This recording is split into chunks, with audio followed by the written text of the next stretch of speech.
안녕하세요. 이주은 부부 가족상담센터 원장 이주은입니다. 사연을 보겠습니다.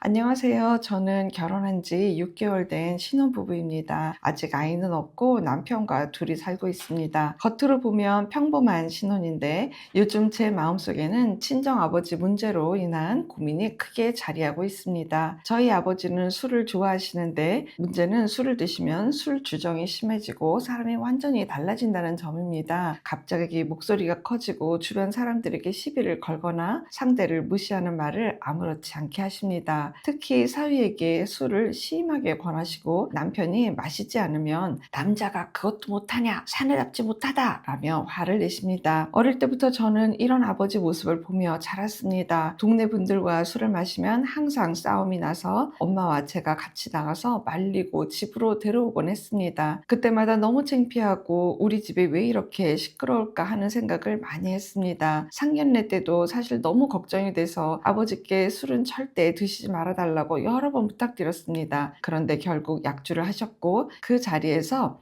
사위가 마음에 안 든다, 남자답지 못하다 같은 말을 하셨습니다. 예비 시부모님 앞에서 그런 말을 들으니 정말 얼굴이 화끈거리고 숨이 막히는 기분이었습니다. 그 이후로 저는 친정에 남편과 함께 가는 것이 너무 부담스럽고 싫어졌습니다. 우리 아빠는 왜 이럴까? 너무 창피하다. 우리 집은 왜 이렇게 교양이 없어 보일까? 남편에게 면목이 없다는 생각이 계속 듭니다. 그래서인지 남편과의 관계에서도 제가 괜히 주눅 들어 있고 당당하지 못한 느낌이 듭니다. 마음이 편하지 않습니다. 곧 친정오빠가 결혼을 앞두고 상견례를 할 예정인데 그 자리에서도 아버지가 또 술을 드시고 이상한 말씀을 하실까봐 너무 걱정이 됩니다. 혹시라도 그런 일로 오빠가 파혼이라도 하게 되면 어쩌나 하는 생각까지 듭니다. 남편은 장인어른이 술 드셔서 그런 거지 괜찮아 라고 말해주지만 남편이 속으로는 우리 아버지를 무시하고 있지는 않을지, 우리 집을 낮게 보고 있지는 않을지 계속 신경이 쓰입니다. 아빠에게 아무리 말해봐야 소용이 없다는 생각이 들수록 화를 내도 바뀌지 않을 걸 알기에 더 답답해지고 무기력해지네요. 남편 앞에서 느끼는 이 부끄러움과 위축감을 어떻게 해야 할까요?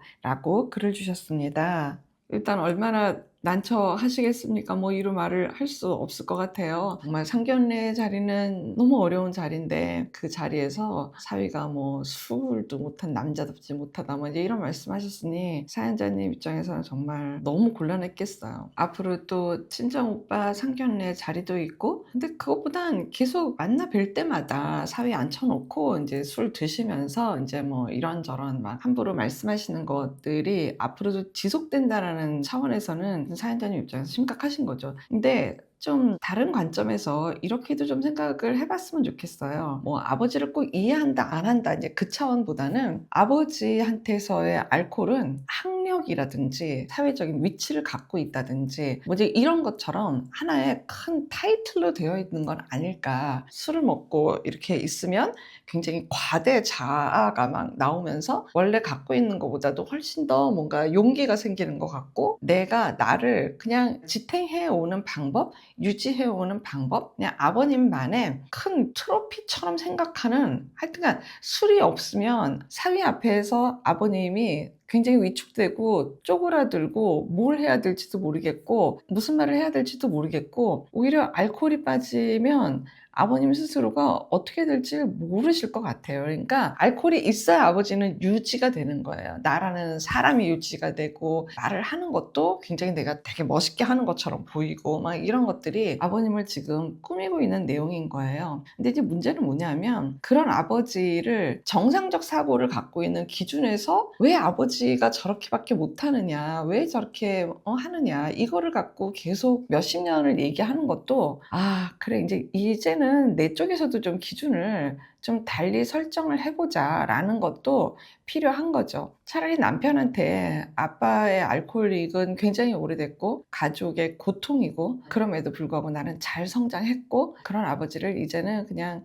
인정하기로 했어. 그런 아버지는 그냥 그런 아버지임을 그냥 인정해 볼 수 있는 것도 이제는 사연자님한테 필요하다는 그 말씀을 드리고 싶어요. 그리고 또 하나 사연자님한테 말씀드리고 싶은 거는 나는 아버지를 대표 대표하지 않아요. 아버지는 아버지고 나는 나예요. 내가 친정 가족을 또 다 대표하지도 않아요. 그냥 친정은 내가 성장한 장이고 엄밀히 말해서 내가 선택하지 않았잖아요. 근데 그럼에도 불구하고 지금의 나를 보고 남편도 나를 선택한 걸 거라고요. 그러니 제발 사연자님도 지금의 사연자님만 좀 봤으면 좋겠어요. 아버님에 대해서 그렇게 의미 부여를 크게 할 일도 아니고, 뭐 부끄러우면 부끄럽다고도 이야기를 하고, 창피하면 창피하다고 얘기를 해야지. 이거를 다 끌어안아서 내가 무슨 뭐 이걸 다 책임져야 되는 사람처럼 이렇게 하는 거는 이제 그만 안 하셔도 될 것 같아요. 이 문제도 해결할 수 있는 건 남편밖에 없어요. 그러니까 남편하고 한번 얘기를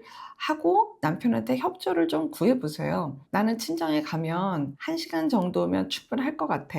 식사하고 1시간이면 나는 나왔으면 좋겠어. 어쨌든 친정에서의 시간을 좀 획기적으로 많이 줄여보시고 그냥 인사만 드리고 일찍 일어나는 것도 방법이고요. 밖에서 만약에 외식을 하신다라고 했을 때 소주를 팔지 않는 곳을 선택하는 방법도 있을 것 같아요. 가족 식사 같은 모임은 좀 그런 장이 낫지 않을까. 뷔페 같은 경우도 이렇게 막 부어라 마셔라 하기 쉽지 않거든요. 그러니까 그런 장이라든지 방법을 찾아보는 거를 부부가 한번 생각해 보는 것도 좋을 것 같습니다. 아버님이 저렇게 하신다고 내 존재감의 가치와 품위가 떨어지는 거는 좀 별개로 생각을 하셔야 됩니다. 그리고 남편은 나를 보고 사랑하고 선택한 거지, 나랑 결혼한 거지 장인어른 보고 결혼한 거 아니에요. 내가 원가족을 다 책임질 수는 없는 거예요. 그렇기 때문에 그런 생각에서는 좀 나오셔도 괜찮을 것 같습니다. 잘 생각해 보면 어릴 때 느꼈던 부끄럽고 창피한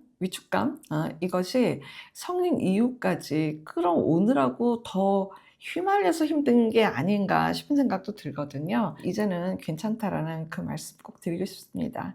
고맙습니다. 건강한 부부 애착이 나라를 살립니다. 오늘도 영상 시청해 주셔서 감사합니다. 고맙습니다.